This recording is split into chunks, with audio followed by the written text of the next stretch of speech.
चलो बच्चों, let us read the question first. In the given question 2 statement are given. Statement 1 statement 2. हमें statement 1 दिया, statement 2 दिया, हमें बताना है both statement 1 statement 2 are correct, both statement 1 and 2 are incorrect. Statement 1 is correct and 2 is incorrect. Statement 1 is incorrect, statement 2 is correct. Statement 1 में है reductive amination uses protonated ammonia to form glutamic acid in presence of dehydrogenase enzyme. Statement 2 is bacteria present in the inner cortex are modified into rod-shaped bacteroids, a form that initiates the division of inner cortical and pericycle cells to form nodule. इनका हमें answer करना है. यहाँ पर जो की concept use होंगे वो होंगे नाइट्रोजन फिक्सेशन के and nodule formation. Nitrogen fixation and nodule formation. सबसे पहले स्टेटमेंट 1 को देखेंगे. इसमें बोलेगा रिडक्टिव एमिनेशन. रिडक्टिव एमिनेशन की बात करी गई है. रिडक्टिव एमिनेशन तो ये होता क्या है? रिडक्टिव एमिनेशन के अंदर हम प्रोटोनेटेड अमोनिया यानी NH4+ का यूज करते हैं. प्रोटोनेटेड अमोनिया का मतलब क्या होता है? इसमें एक एक्स्ट्रा प्रोटॉन एडेड होता है. दैट इज अमोनिया के अंदर एक एक्स्ट्रा प्रोटॉन एडेड होता है, तो वो क्या बन जाता है? NH4. इस रिएक्शन के अंदर होता क्या है? ये ध्यान से देखना है बहुत ही ज़्यादा. इसमें अल्फा कीटो ग्लूटारिक एसिड का यूज़ किया जाता है. अल्फा कीटो ग्लूटारिक एसिड इसका यूज़ किया जाता है.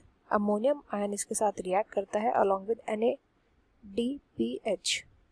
यहाँ पर जो एंजाइम प्रेजेंट होता है उसको हम बोलते हैं ग्लूटामेट डिहाइड्रोजिनेज. ग्लूटामेट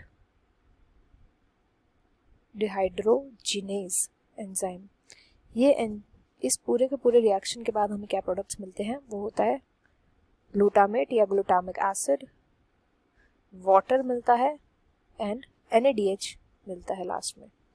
तो ये हमारी पूरी इक्वेशन होती है. अब इसी को हम बोलते हैं रिडक्टिव एमिनेशन. एंड यही स्टेटमेंट 1 में बोला भी हुआ है कि रिडक्टिव एमिनेशन में प्रोटोनेटेड अमोनिया का यूज़ किया जाता है टू फॉर्म ग्लूटामिक एसिड या ग्लूटामेट बनाया जाता है in the presence of dehydrogenase enzyme. सब बातें जो है वो एकदम करेक्ट बोली गई हैं.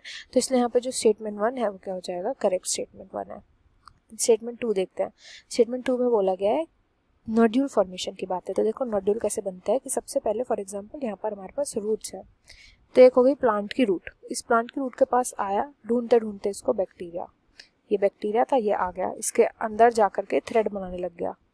ये बनाने लग गया बैक्टीरिया थ्रेड. जब ये इन्फेक्ट करता है इस रूट को तो वो थ्रेड लाइक स्ट्रक्चर बनाता है. इसको हम बोलते हैं इन्फेक्शन थ्रेड. जैसे इन्फेक्शन थ्रेड बनता है रूट की मॉर्फोलॉजी में चेंज आता है और ये कर्ल होने लग जाती है, जिससे कि बेटर तरीके से अंदर भी जा पाते हैं बैक्टीरिया और इसका थोड़ा सरफेस एरिया भी बढ़ जाता है.